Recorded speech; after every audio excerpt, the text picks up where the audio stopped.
The Golden Knights snap Edmonton's 16-game win streak as VGK prevails. Like that voice on home ice, 3-1. Talk about it next, right here on Locked On Golden Knights. You're Locked On Golden Knights, your daily podcast on the Vegas Golden Knights, part of the Locked On Podcast Network. Your team every day.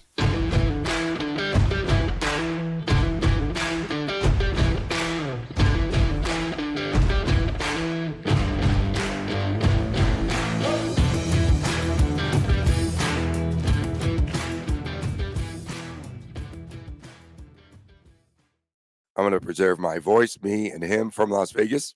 Actually, Tony Cardasco, Chris Golick from Las Vegas. Thanks for making us your first listen each and every day. We appreciate you doing so. And make sure that you tune in and subscribe to our YouTube channel, Locked On Golden Knights.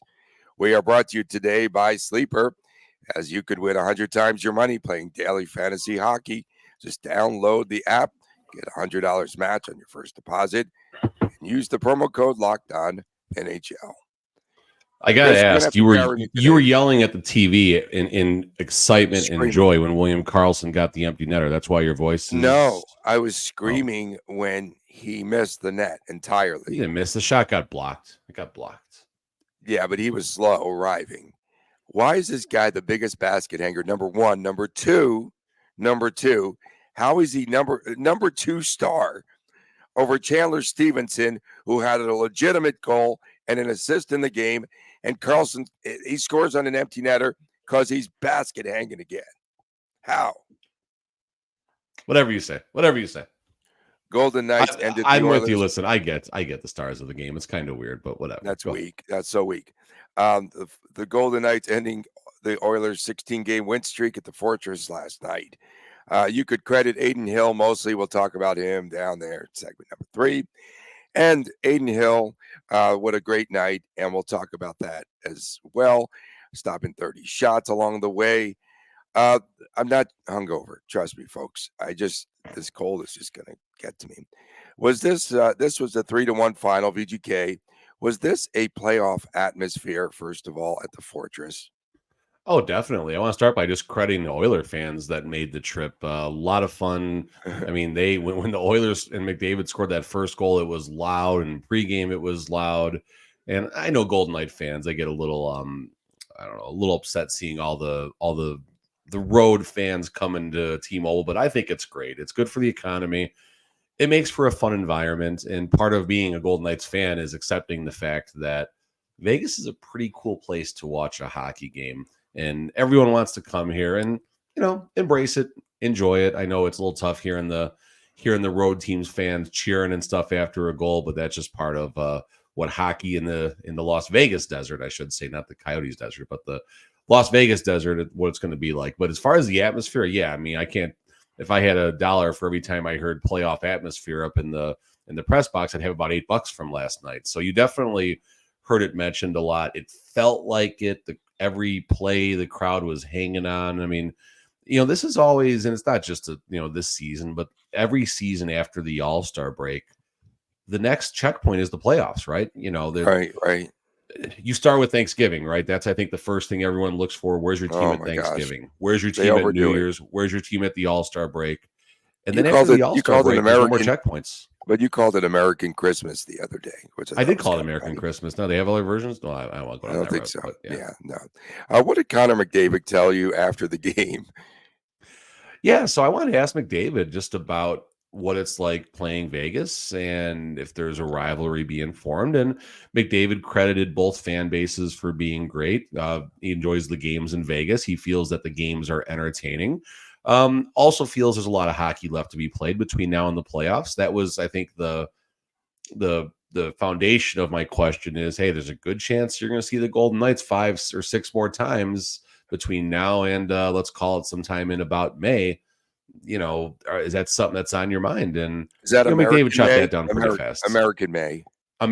Yes, American May.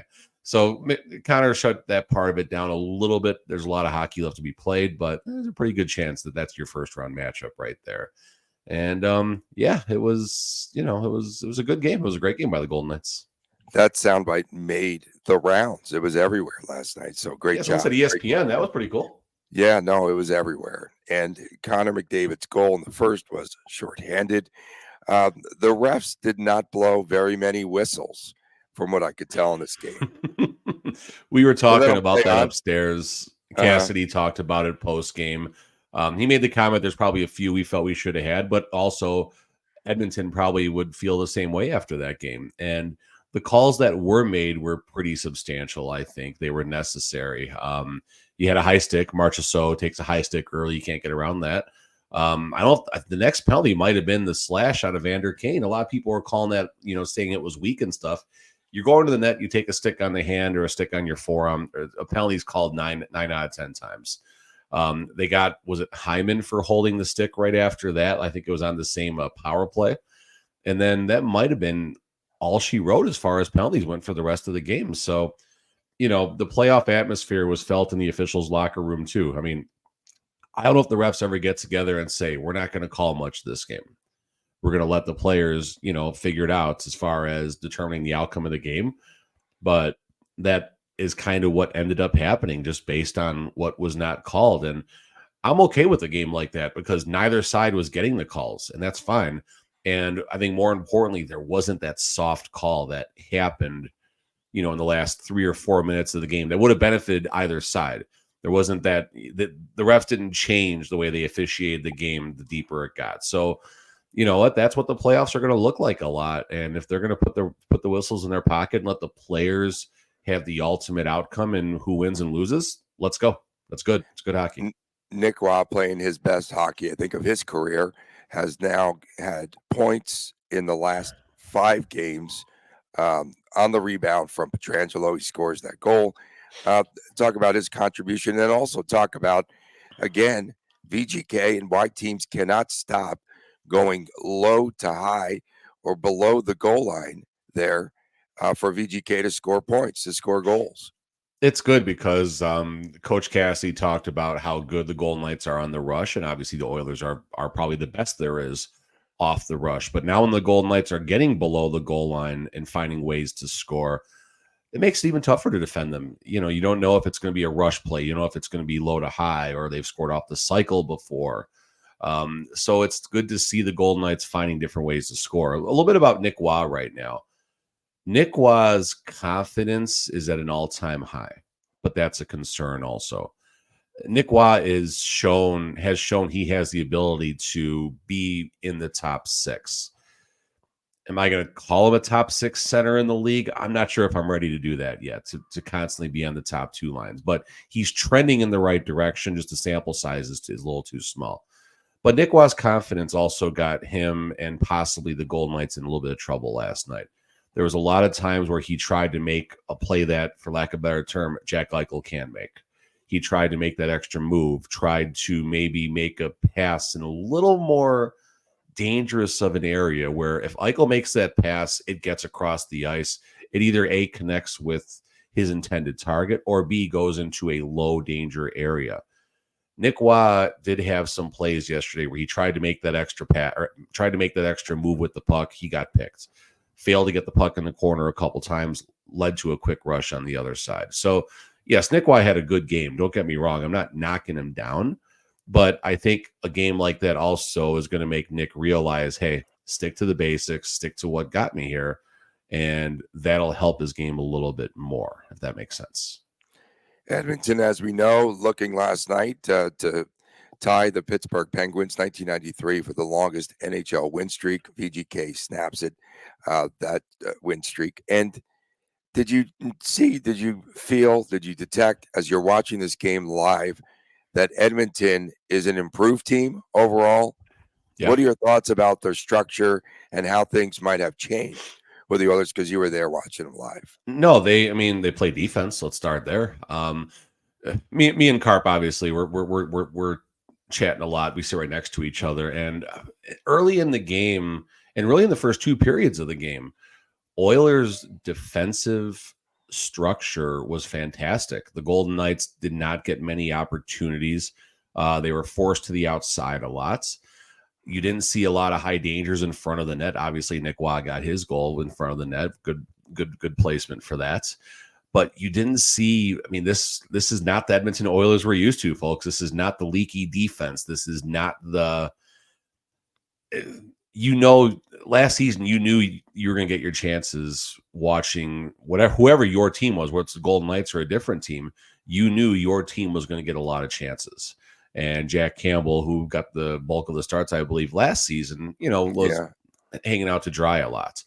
This season, definitely there's a good change in the structure. It's very similar to the defensive structure that Coach Cassidy deploys on a nightly basis. Now, third period, even a little late in the second period, you did see some of the old Oilers leaky defense coming out.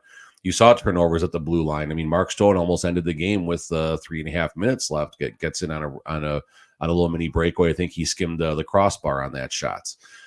You saw some other times in the third period. This is before the Oilers were even taking chances trying to get the game tied. Just they got a little leaky. They got away from their structure. And Golden Knights also did such a good job getting them to the outside. They started forcing bad shots from basically from the walls. Just Edmonton trying to throw anything they could at the net to get back in the game. So, Oilers got an improved structure, but it's also that you can also penetrate that armor, I guess, a little bit easier than maybe other teams' defensive structures. Coming up next, VGK shuts down the Oilers in 5v5. We get to that when we return right here on Locked On Golden Knights. We are driven by the search for better, but when it comes to hiring, the best way to search for a candidate isn't a search at all. It's a don't search, you can match mentality with Indeed. If you need to hire, you need Indeed. Indeed is your matching and hiring platform with over 350 million global monthly visitors, according to Indeed data, and a matching engine that helps you find quality candidates fast. Ditch the busy work. Use Indeed for scheduling, for screening, and messaging so that you can connect with candidates faster. Join more than 3.5 million businesses worldwide that use Indeed to hire great talent and fast. And listeners of this show, Locked On Golden Knights, with this great voice of mine, you will get a $75 sponsored job credit to get your jobs more visibility at Indeed.com/lockedon.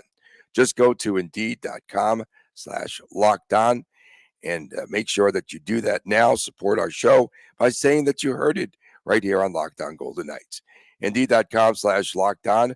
Terms and conditions apply. If you need to hire, you need Indeed. Welcome back. Tony Cardasco, Chris Golick from Las Vegas and Locked On Golden Knights, of course. Thanks for making us your first listen each and every day. Make sure to tune in on Fridays to WTF. What in the Friday is wrong with Cardasco's voice today? I almost slipped there. And then, of course, on Saturdays, it's a Chris and Chris show. We appreciate you making that your first watch on a Saturday morning, the YouTube exclusive. Please subscribe there. Chris, the question that you asked Cassidy last night, it pertained to the difference between the second and third periods, and what was his response? They survived. They survived the second period. I think that was the biggest thing that gave the team the juice.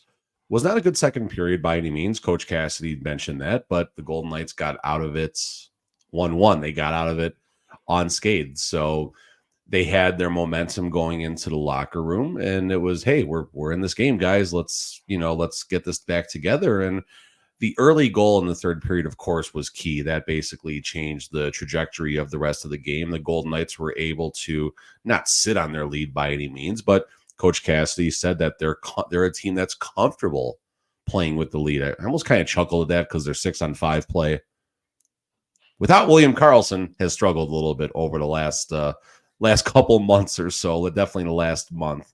But yeah, I mean, you could tell that there's a confidence there, and the Golden Knights seem to find a way to rise to the occasion in these big games against these big teams. Yeah, they surely do. Talk about defensively on McDavid. It was a combo of, Amadio was there, right? That Willie Karlsson guy. Who else was on McDavid last night? So first, Coach Cassidy should have been one of the stars of the game last night. We were talking For his about the jokes, he did potential. have jokes, right? I heard a joke, I think, in there. I detected He had a one. little something. He was having fun with Ken from Sinbin about No, your he friend said William something. Karlsson. He said, okay, I don't even want to go there, but he talked about VGK was offside on the shorthanded goal. So it's funny. He respectfully, I think Coach Cassidy is wrong about that. I'll tell you why. So I was actually looking at that with Willie at intermission. We were talking about that play, and the perspective is so in the NHL, it's a delayed offside situation. If a player passes the puck into the attacking zone, it's not offsides until the attacking team makes contact with the puck. Paul Cotter carried the puck in, actually made a terrible turnover. Desharnais made a really nice poke check. Cotter lost possession or started his pass before crossing the blue line. So Pietrangelo was actually offsides. We caught that. Why was Pietrangelo driving the net is probably the bigger question in that circumstance, honestly. So Desharnais makes the poke check. No Golden Knight touched the puck on the inside of the offensive zone. So I think respectfully, Coach Cassidy was wrong about that. Moving forward from there, talking about the 5-on-5 play.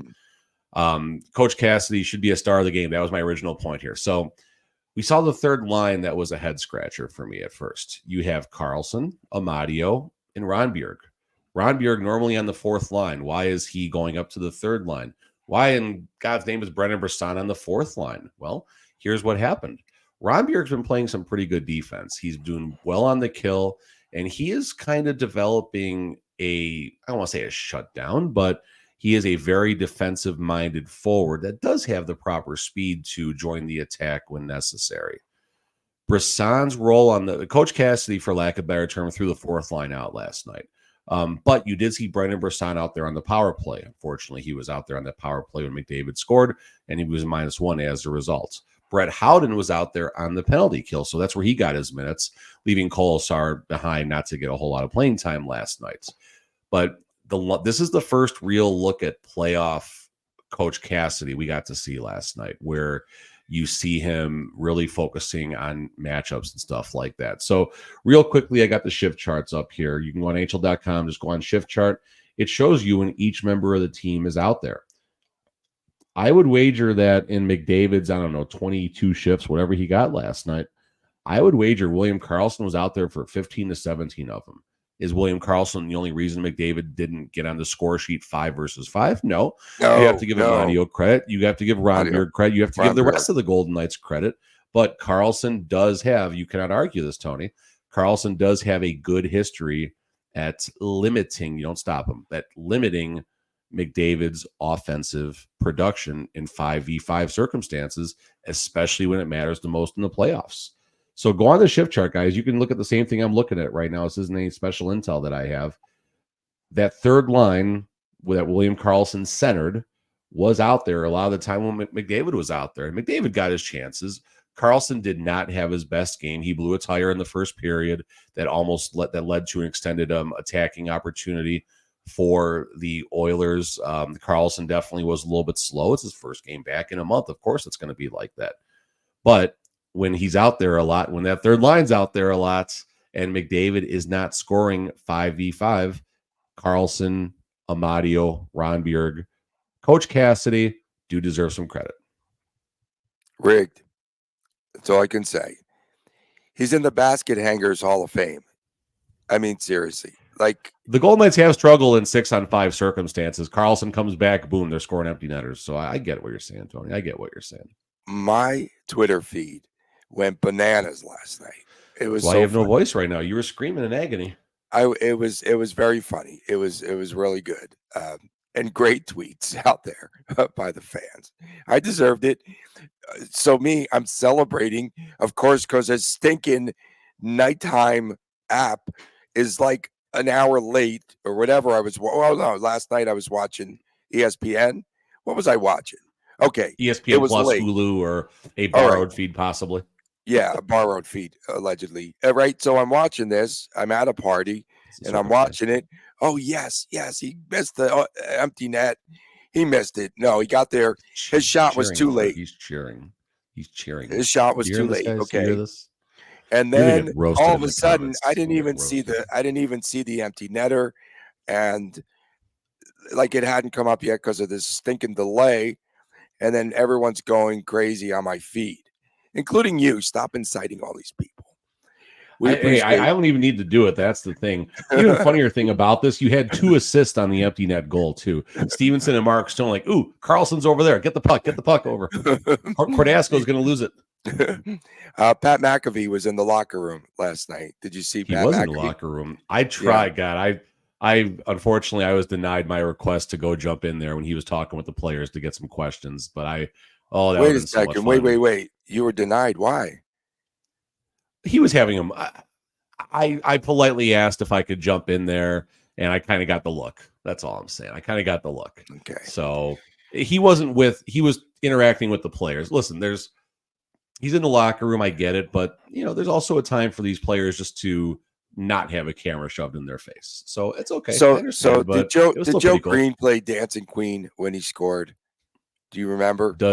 Does a bear poop in the woods? Okay, I'm going to fire this guy. He's supposed to DJ this weekend. Coming up next, Aiden Hill. Is he the best goalie in the NHL? Right now, we'll talk about his play as he returned, and we'll return next after this on Locked On Golden Knights. Can I say that? Does a bear poop in the woods?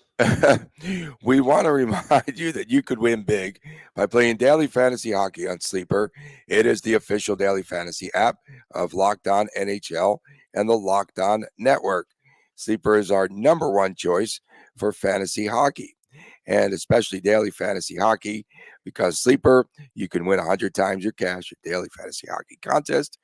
What players would you pick this week to win 100 times your money? Fans can also play daily fantasy NFL, NBA, Major League Baseball, and college football. And you need to find out who will record more or less than their Sleeper projections for things like goals, assists, for saves, plus minus, and much, much more in a given game. To win 100 times your bet on Sleeper, you need to correctly predict the outcome of 8 player stats. You heard us, VGK fans. You can win 100 times your money playing daily fantasy hockey on Sleeper. So start paying attention and nail your picks so that you could start winning big. Use the promo code LOCKEDONNHL. You will get up to $100 match on your first deposit. Terms and conditions apply. That's code LOCKEDONNHL. See Sleeper's terms of use. We are back, Locked On Golden Knights, this Wednesday edition of our show. Tony Cardasco, Chris Golick reporting from Las Vegas. We appreciate you making us your first listen every day. Don't forget Fridays, WTF with the Friday. I almost slipped earlier in the show. And on Saturdays, we've got the YouTube exclusive, Chris. So last night they had this huge event party. It was supposed to be a media party at the paddock there, Formula One. It was an extravaganza, as it turns out. But I'm getting texts from all sorts of people going, hey, are you at this party? It wasn't like a true media party. It was like a lot of people, tons of people. But that was a fun soiree, if you will, here in Vegas. But I had to go outside in the rain. I think that's why I'm a little bit like I'm sounding this way this morning. So I apologize. That's why. It's not because I partied too hard, because I don't really party Because of anymore. William Karlsson. It's because of William Karlsson. And I screamed when Carlson. It was gleeful when he first, had that empty net attempt. Did you tear your flip phone in half after he scored? I threw my flip phone, actually. And then he scores the empty netter. Chris, Aiden Hill leads the league with a 1.88 goals against average and a 938 save percentage. And you believe he's the best goalie in the NHL right now? I mean, listen, I like citing stats when it comes to proving or disproving points when we're talking on social media. Aiden Hill's stats are the best. His goals against and his save percentage are the best. And there's a sizable gap too. Now, to be fair, we do have to point out that the sample size is a little bit different due to injuries. So right, he could possibly slip. I say slip like it's a bad thing, to around where Connor Hellebuck and Jeremy Swayman are and stuff like that. So if that's the case, fine. I don't know if he's going to finish where he is, but he's definitely on the right path. So the stats, you check the boxes. But outside of that, you need to watch these games. You need to watch what the goalies are doing. And Aiden's doing it. Like, I hate to compare him and Logan because they're different goalies, but now that Aiden is back, he's 3-0 since he came back from his injuries. There is a confidence about him, and there is a way he goes about his business, and it is a little different than Logan Thompson. It's better than Logan Thompson. We have to acknowledge that. If I'm talking about stats, I need to very confidently state Logan is having a better, or Aiden's having a better season than Logan. Not a knock on Logan by any means, but Aiden is getting it done. The confidence in the saves that he makes, the big saves he's making.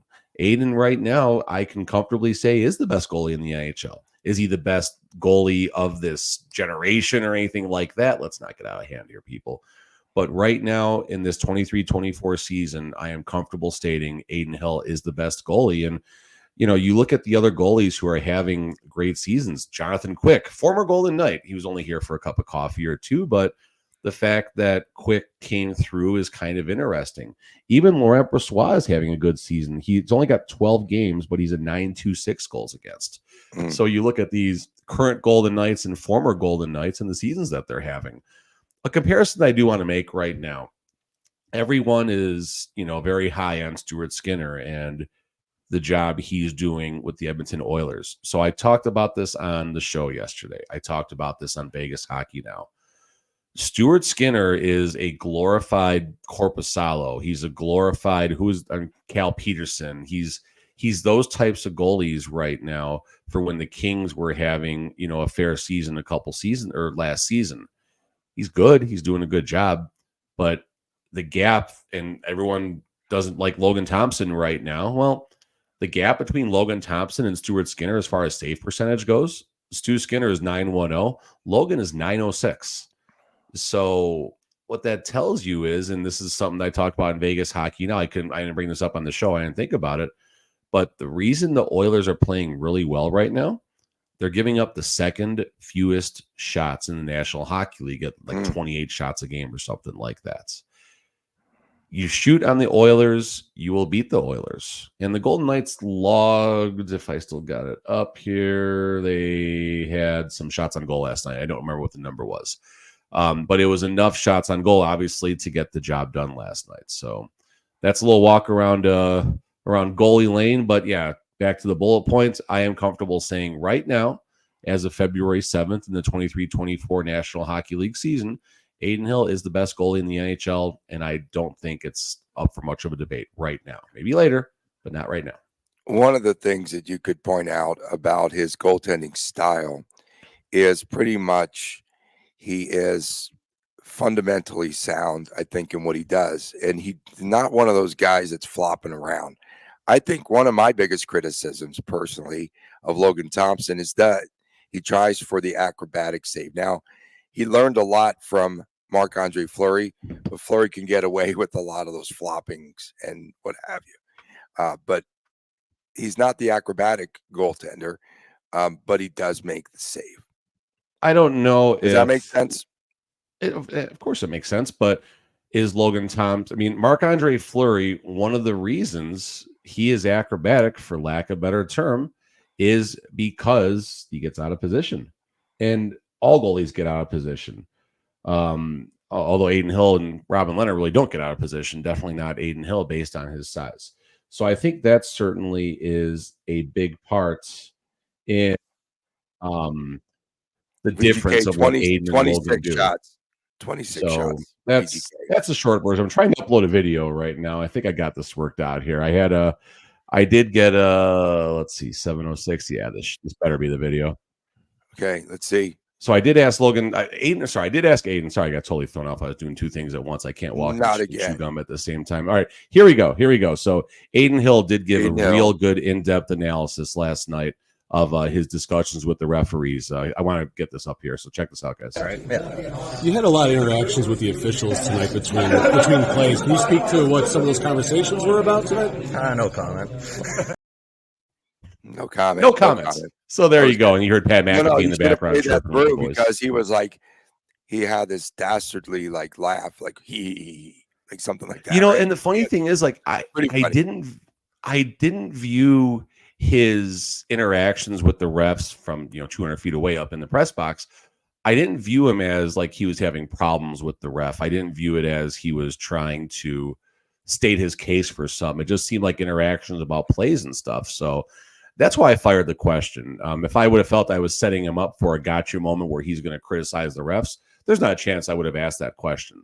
But I really just thought it was maybe asking about positioning, asking about, just there's a lot of conversations that happen between a ref and a goalie about the plays and stuff like that. So, oops.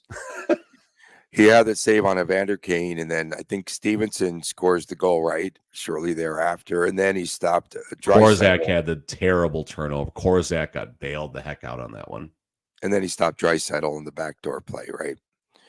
Yeah, no, I mean he just makes those. I mean, okay, fine. Timely saves, timely goals. There you go, right there. That was the definition of a timely save followed by a timely goal. And Aiden's doing it right now, and Logan was doing it too. He's not doing it as much, and there's a gap right now in the goaltending department, and there should be. I mean, Aiden Hill's making 8 times as much as the other guy. Right now. So there you go. I mean, I think the other guy makes more than Logan Thompson. So this is my last thing, and then whatever you want to do after this. Look that up there. Yeah, go ahead. You got for a second. I'll give you the goalie numbers. VGK up next will be playing against the Coyotes in Arizona. Rigged schedule coming out of the break. And that's all Thursday. Right. So let's see here. Is that good enough, goaltenders? Yeah. Logan 766.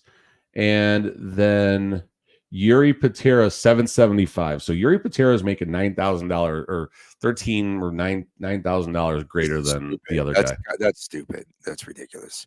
Okay, we appreciate everyone tuning in. Yeah, everything's rigged around here, including empty net goals.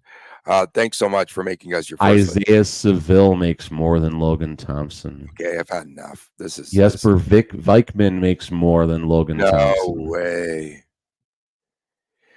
Drama. We appreciate the everydayers. Thank you so much for being the foundation of this show. And I'll get my voice. And lighting up Cordasco's Twitter and William Carlson gets an empty net goal. That was so weak, man. Sorry, I had to get basket hanger again. I'm sorry. How do you say basket hanger in Swedish? I'm going to have to study that. On Fridays, WTF, What the Friday. On Saturdays, Chris and Chris Show, YouTube exclusive. For my man, Chris Golick, I'm Tony Cordasco from Las Vegas.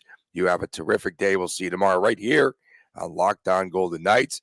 I'm going to go hang out with my Oiler friends again like I was last night. Take care.